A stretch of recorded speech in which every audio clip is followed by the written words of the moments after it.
Alright, let's review the Caligula Effect created by Aquria in 2016. We'll be checking out the Nintendo Switch remaster. I remember playing Persona for the first time and being introduced to the scenario of Japanese school life mixed with the supernatural, and I was loving it.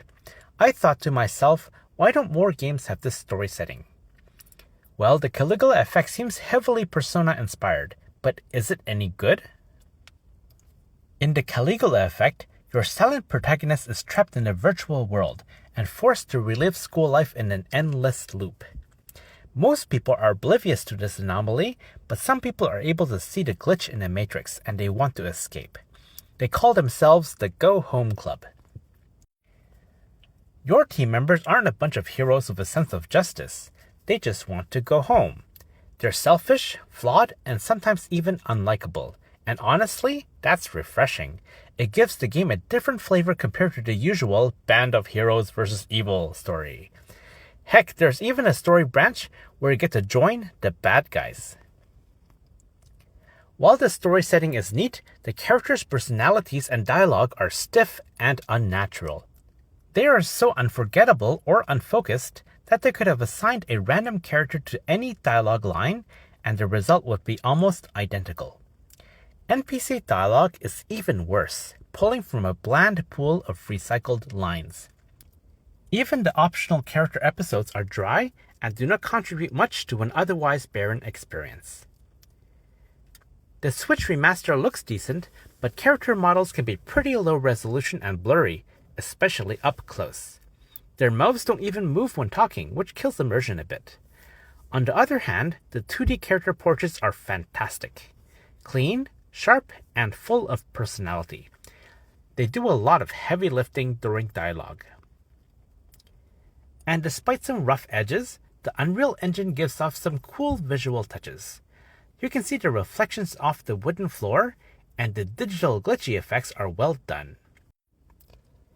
When you enter a battle, a blue and red transparent sphere expands to outline the battle, but you can still see the students outside the perimeter doing their stuff, like going up and down stairs or walking in the hallway, oblivious to the conflict going on.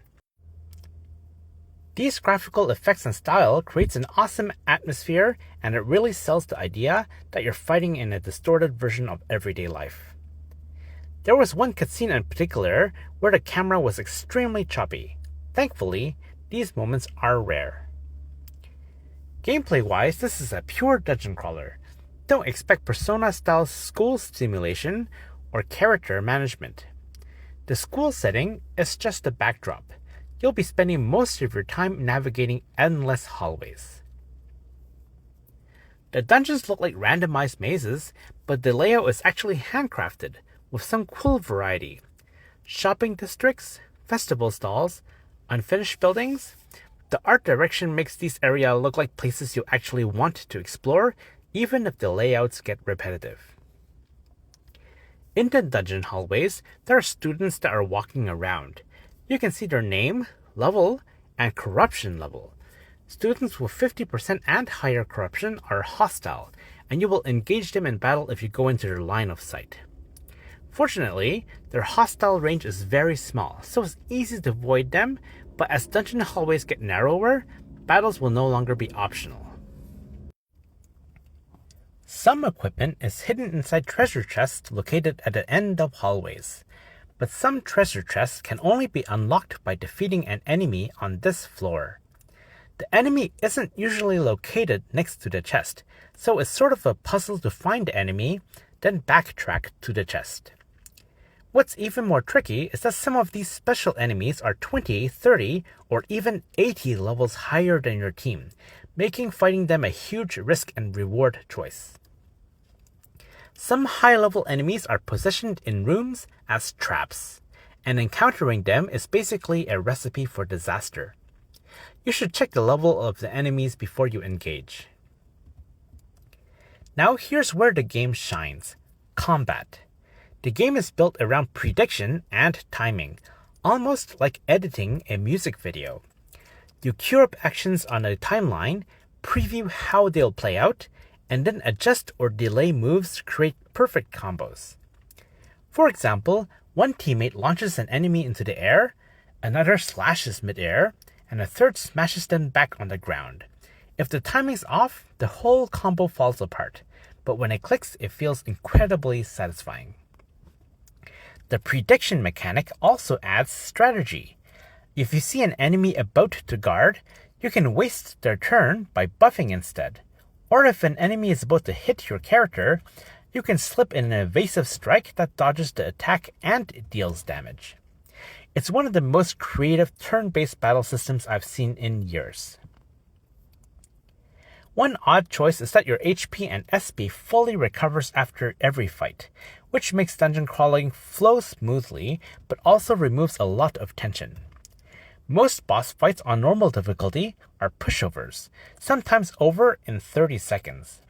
Thankfully, there are higher difficulties if you want more challenge.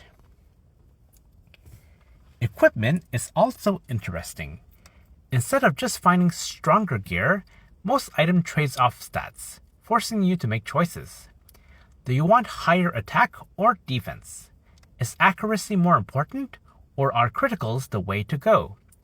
It keeps upgrades from being no-brainers. I really like how they integrated the gameplay into the story. The characters and NPCs in the game can hear the same music you are hearing. Each dungeon music is reportedly composed by the boss of the dungeon and is sung by the AI assistant keeping you in this world. I find that breaking the fourth wall without actually breaking the fourth wall is so cool.